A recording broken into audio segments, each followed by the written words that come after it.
महोदय, माननीय सदस्यों के मन में जो एक और प्रश्न बहुत समय से घुमड़ता रहा है वह है सरकार की औद्योगिक लाइसेंस नीति और बड़े औद्योगिक घरानों की उपलब्धियां।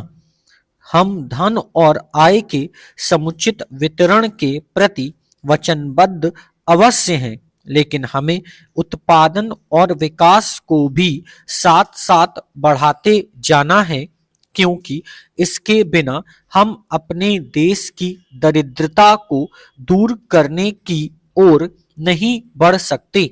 सदन को औद्योगिक लाइसेंस नीति की जांच पूरे परिवेश में करनी चाहिए और देखना चाहिए कि समग्रतः अर्थव्यवस्था पर उसका क्या प्रभाव पड़ेगा। हमने लघु उद्योगों के लिए एक बड़े क्षेत्र को सुरक्षित रखा है तथा छोटे व मध्यम उद्यमियों के लिए उससे भी बड़ा क्षेत्र खुला छोड़ा है। बड़े औद्योगिक घरानों को केवल इन बुनियादी क्षेत्रों में आने की अनुमति है जिनमें काफी अधिक पूंजी निवेश अपेक्षित होता है। यदि आज सार्वजनिक क्षेत्र के प्रबंधकीय, वित्तीय तथा तकनीकी साधन असीमित होते तो अवश्य ही मैं यहाँ तत्काल यह निर्णय ले सकती थी कि इस क्षेत्र को पूरी तरह से सार्वजनिक क्षेत्र के लिए सुरक्षित रखना चाहिए और बड़े औद्योगिक घरानों को कोई लाइसेंस नहीं दिए जाने चाहिए। फिर भी हम जानते हैं कि स्थिति ऐसी नहीं है। सार्वजनिक क्षेत्र का काफी विस्तार हुआ है और हम उसका इस सीमा तक निर्माण करना चाहते हैं कि वह हमारी अर्थव्यवस्था में सर्वोपरि प्रभाव डाल सके।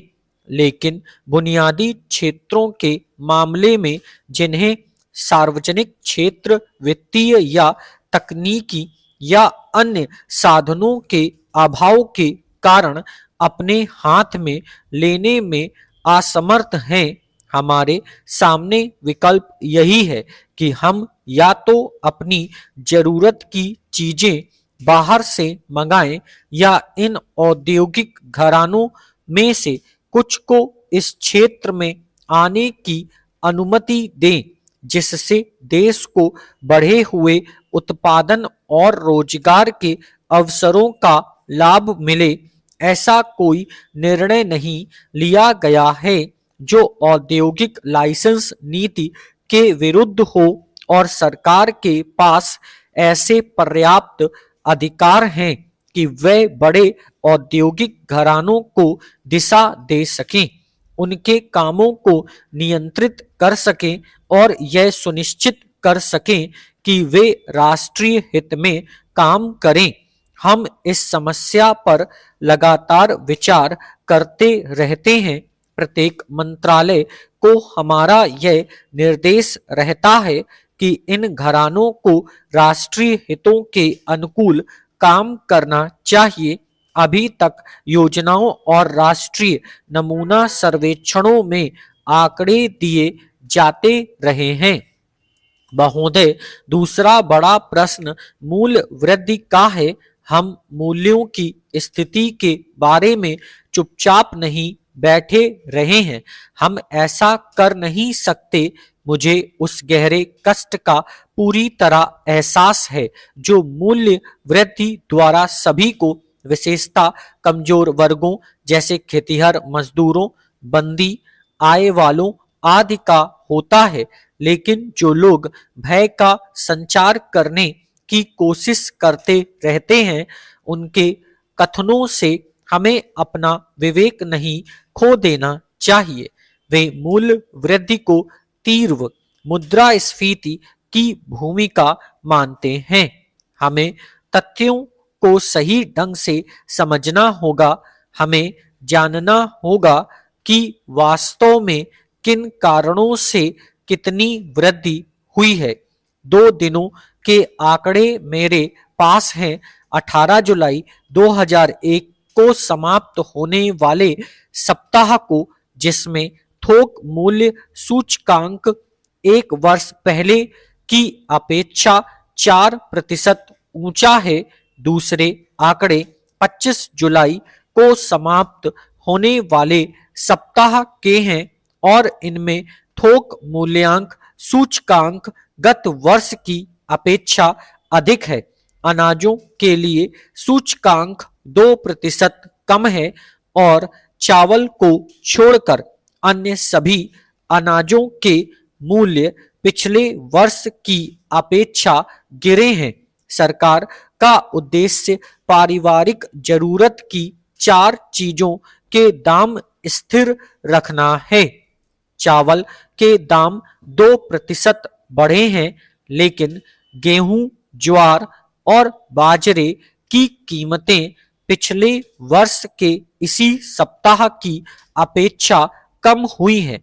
इसलिए कीमतों की प्रवृत्ति से उन उपायों का अन्यतम महत्व उजागर होता है जो नकदी फसलों की पैदावार बढ़ाने के लिए किए गए हैं। इस संबंध में कपास के महत्व का जिक्र किया गया है। अतीत में इनमें से कुछ के प्रति लापरवाही बरती गई थी और अब हमें अनुसंधान तथा अन्य उपायों का विस्तार इन तक इसी प्रकार करना चाहिए जैसे हमने गेहूं के मामले में किया था। अगर हम अपने प्रयास शिथिल न करें तथा कृषि उत्पादन में उपलब्ध उन्नति की गति को बनाए रखें तो स्थिरता के साथ विकास का लक्ष्य हमारी पहुंच में होगा। किसी ने यह भी कहा है कि विकासशील अर्थव्यवस्था के मूल्य चढ़ते ही हैं और यह बात उन्होंने बड़े अच्छे समय पर कही है। हम देखते हैं कि मूल्य वृद्धि भारत में ही नहीं बल्कि आज विश्व में इसे सभी जगह देखा जा सकता है। इसके साथ ही हम उपभोक्ताओं के लिए मूल्य कम रखना चाहते हैं। साथ ही हमें यह भी सुनिश्चित करना है कि कृषि की उपज भी बढ़े। Full stop.